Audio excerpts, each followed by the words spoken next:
शासनाकडून आणि पोलीस विभागाची भूमिका अत्यंत गांभीर्याने माननीय मुख्यमंत्री महोदय आणि शासनाने घेतलेली आहे। घटनाला लवकरात लवकर आरोपी विरुद्ध चार्जशीट तसेच ट्रायल कंप्लीट करून शिक्षा आणि शिक्षा गंभीर ते गंभीर शिक्षासाठी पोलीस विभाग प्रयत्नशील राहणार आहे आणि त्यामध्ये नक्कीच आम्हाला यश मिळेल। जे काही स्पेशल काउन्सिल्स आहे त्याचे पण त्या नातेवाईकांची चर्चा झाली, ते उद्या परत चर्चा करून कोणाची त्यांची आग्रह आहे ते एकदा परत बघू।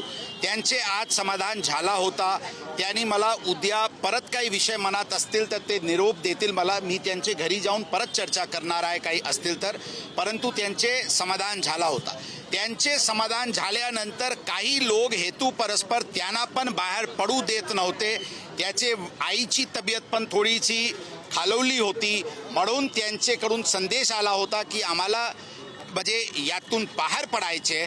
काही लोक जे प्रेमाने निघत नव्हते त्यांना थोडा जबरीने तिथे बाजू करण्यात आलेली आहे। कोणताही विशेष बलबलचे प्रयोग करण्यात आलेले आहे। त्यांचे कलेक्टर साहेबांचे पत्र शासनाची वतीने देण्यात आलेली आहे की यामध्ये स्पेशल इन्व्हेस्टिगेशन टीम, जल्द गती न्यायालय आणि स्पेशल काउन्सिल्स आणि आरोपीला कडक ते कडक शिक्षा होईल यासाठी पूर्ण शासन आणि प्रशासन पोलीस विभाग त्यामध्ये प्रयत्नशील राहणार आहे। अशा पद्धतीने फोनवरून संपर्क साधत होता, ते नेमके कोण होते? फोनवरून आपण बोलत होता, मंत्री होते का उज्ज्वल निकम होते? कोण होते? आपण बोलणं नातेवाईकाशी करून उज्ज्वल निकमांशी पण काही बोलणं करून दिले का सर? उज्ज्वल निकम, ॲडव्होकेट उज्ज्वल निकम साहेब, खासदार साहेब यांच्याशी पण त्याचे वडीलशी बोलणी करून दिली।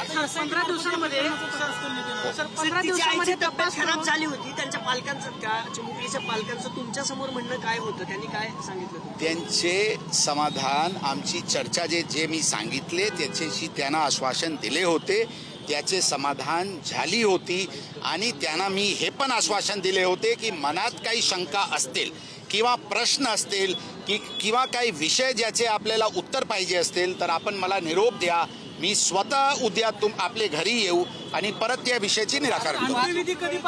वाहतूक आता म्हणजे सुरू झालेली आहे, सुरळीत झाली नसतील परंतु ते वाहतूक सुरू करण्यात आलेली आहे, लवकरात लवकर सुरू होईल। अंतविधी लवकरात लवकर पार पडणार आहे। Thank you so much.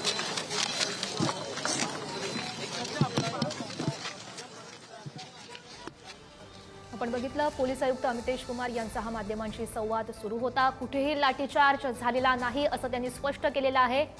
नवले ब्रिजवरच्या आंदोलकांना पोलिसांनी अखेर हटवलंय।